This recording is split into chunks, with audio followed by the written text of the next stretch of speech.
आज रावगाव या ठिकाणी पालखी येत असताना आज गावासाठी हा एक वर्षातील एक महत्त्वाचा सणच असा मानला जातो की भक्तिमय वातावरणात लोकांचं आनंदाच्या स्वरूपात ते आगमन होतं आणि आमच्या सर्व गावकरी असेल ग्रामपंचायत असेल ग्रामपंचायत ग्रामस्थांच्या वतीने गावकऱ्यांना जितक्या आम्हाला सोयी देता येतात त्या भरभरून देण्याचा आम्ही प्रयत्न करत असतो आणि सोयी देत असताना आम्ही त्या सोयीमध्ये ग्रामपंचायत कार्यालय ग्रामपंचायततर्फे मोफत स्नानगृह असतील 50-100 स्नानगृह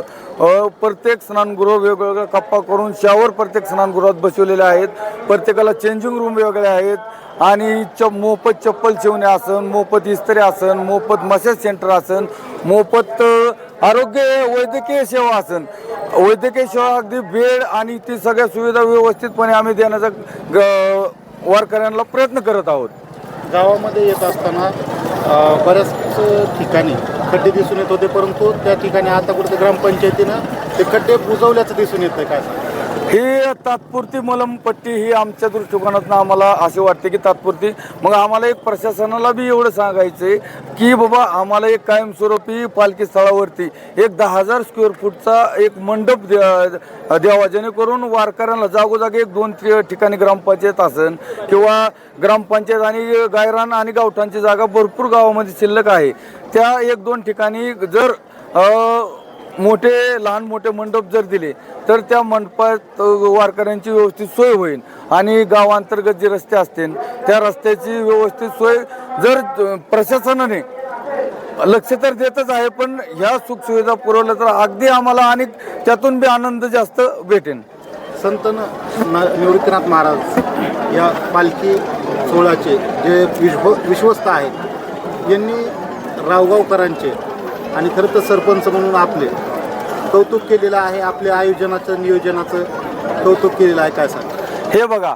एकटा सरपंच पण काय करू शकत नाही ही मी मान्य करतो किंवा तुम्ही पण सगळ्या गोष्टी ह्याला सगळ्या गोष्टी जबाबदार ग्रामपंचायत पूर्ण ग्रामपंचायत असून सर्व ग्रामस्थ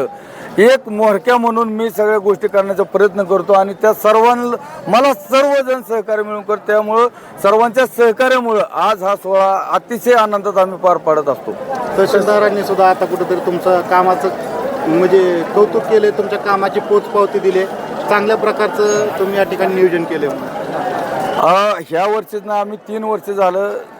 जवळपास मी सरपंच असल्याचा कार्यकाल आहे 3 वर्ष 3 वर्षापासून गेल्या वर्षी आणि ह्या वर्षी पण विश्वस्त असतील तहसीलदार मॅडम असतील प्रांत मॅडम असतील DYSP मॅडम असतील आणि अगदी आमचं BDO साहेब आपला असतील किंवा वरिष्ठ अधिकारी जे जे असतील त्यांनी एक रावगाव एक रोल मॉडेल म्हणून सर्व महाराष्ट्रभर ह्या रोल मॉडेलचा